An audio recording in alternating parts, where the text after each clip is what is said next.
कैलस के दुर्गतिया कैलस। अरे तुम तो हवा चिराई के जतिया के दुर्गतिया।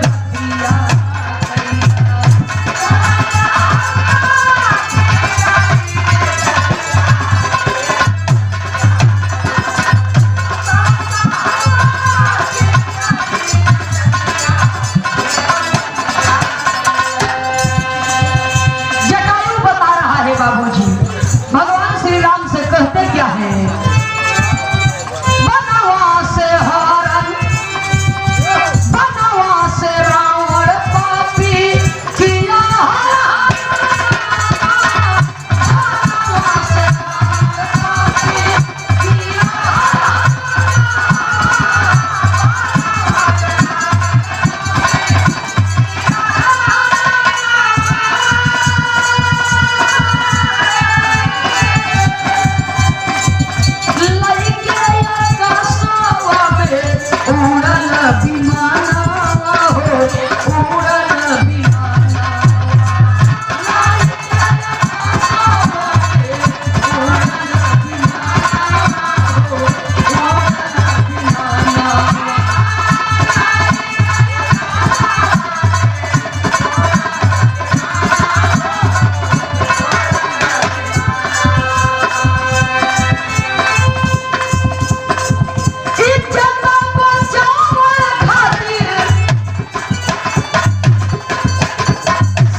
के लिए इज्जत बचावे खातिर भइल मोर ससतिया के दुर्गतिया कैलस के दुर्गतिया कैलस। अरे तू तो हवा चिरई के जतिया के दुर्गतिया कैलस।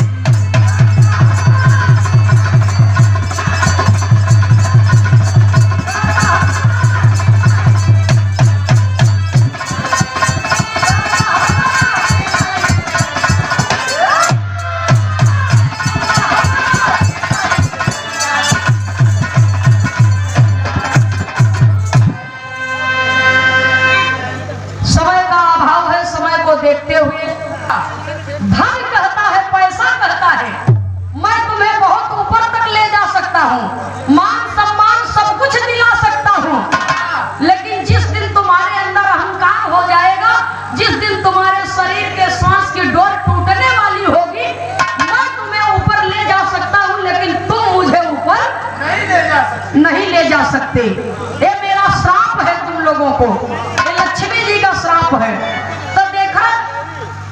भगवान विष्णु ब्रह्मा भगवान शिव के सारे देवताओं को बाबूजी एक मनुष्य ने नाच नचा दिया अपने भक्ति के दम पर। तो देखा एक छोटी सी गीत की प्रस्तुति है, एक लाइन तर्ज का भाव है मास्टर साहब।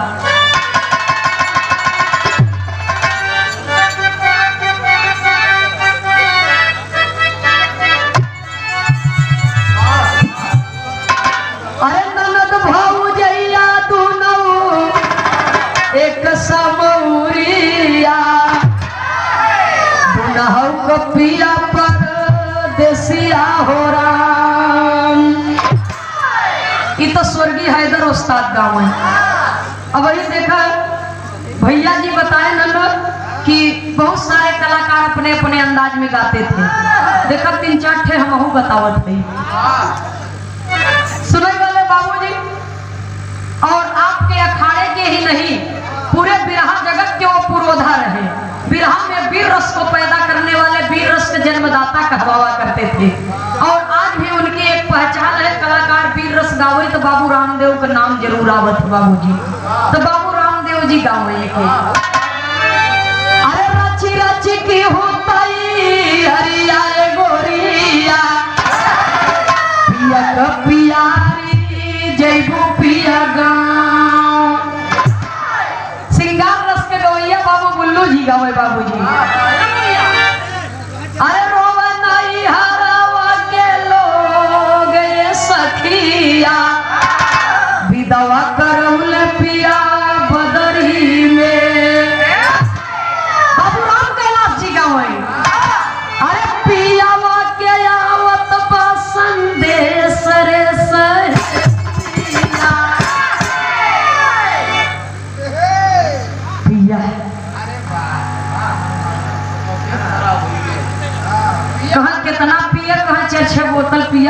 कबो नशा नहीं भय, लेकिन जौने दिन वो पिया के आदेश से आगे सारा पिया भूल जाए बाबूजी। इसलिए कहना है अरे वह बलमा के आवत बा संदेश रे सहेलिया, अरे पियावा के आवत बा संदेश रे सहेलिया, जाना होई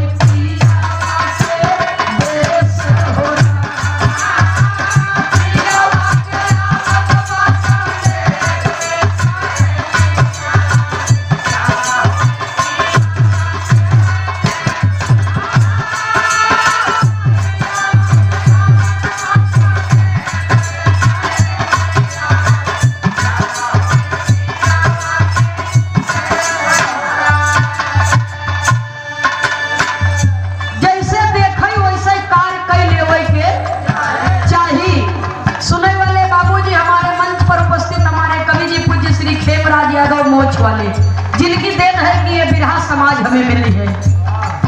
पूरे बिरहा जगत के श्रोता सज्जनों के श्री चरणों में नमन करती हूँ, कवि जी के चरणों में नमन करती हूँ। कवि लिखते हैं धन्य हो विधाता तोहरी गजब रचनिया, धन्य हो विधाता तोहरी गजब रचनिया, भरम जना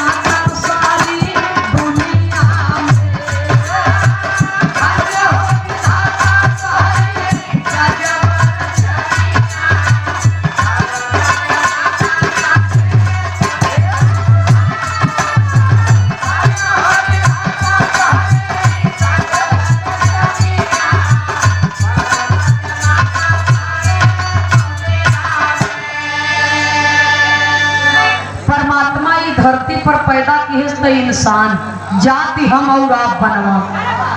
कभी को संकेत करना पड़ा, कहना है बाबूजी।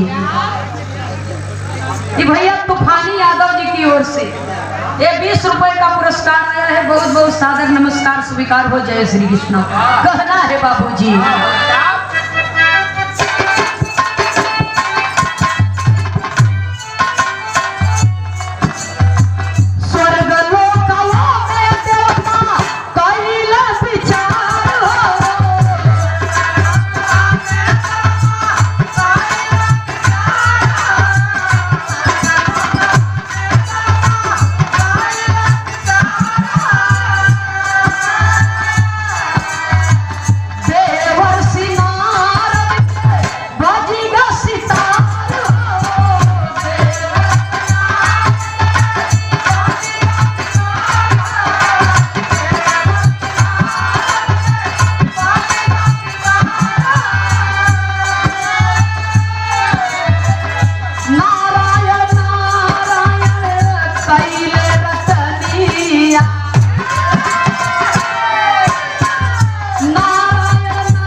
श्रीमान तूफानी यादव जी की ओर से सादर 21 रुपए का पुरस्कार आया है। बहुत बहुत सादर नमस्कार स्वीकार हो। सुनने वाले बाबूजी, एक बार स्वर्ग लोक में देवताओं की मंडली जुटी।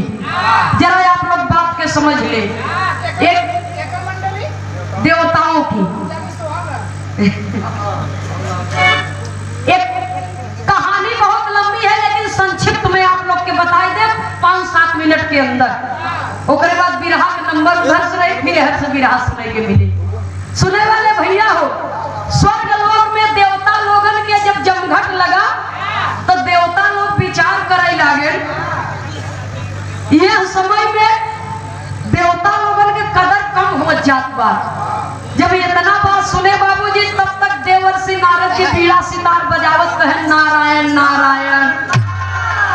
देवता लोगन के कदर यह बने कम हो जाता कि स्वर्ग में देवता लोग अपने बाकी पर बा। तब मनई इतना विज्ञान आगे बढ़ गया बा कि कुछ दिन के बाद देवी देवता एक अगरबत्ती भी न तरसी जाइए, केहू के कुछ मिलबे न करे। जब इतनी बतिया सुने बाबूजी यमराज, इतनी बात जब सुने यमराज और देवताओं के राजा देवराज इंद्र भी उस सभा में उपस्थित हैं, तो यमराज जब सुने तो कहे तब कैसे होए, और देवराज इंद्र भी सुने तो कहे कोनो उपाय। नारद जी कहा उपाय इतने बात कि अगर कुछ सीखे चाहत है, कुछ समझे चाहत है, तो केहू के स्वर्गपुरी से भेज द जाए मृतलोक से खे मनई लिया हुए, जिंदा मनई लिया हुए, मरा मनई तो बहुत लई आई है। जब इतना बात सुने बाबूजी तो यमराज अपने 4 ठे दूत के आदेश दे दिए, चारों दूत चले स्वर्गलोक से धरती पर इंसान को लेने के लिए, मनुष्य को ले जाने के लिए। तो जहां जहां जात हैं कहा हमें यमराज भेजे हैं और तो हम चल लिया चली स्वर्गलोक में। तो जे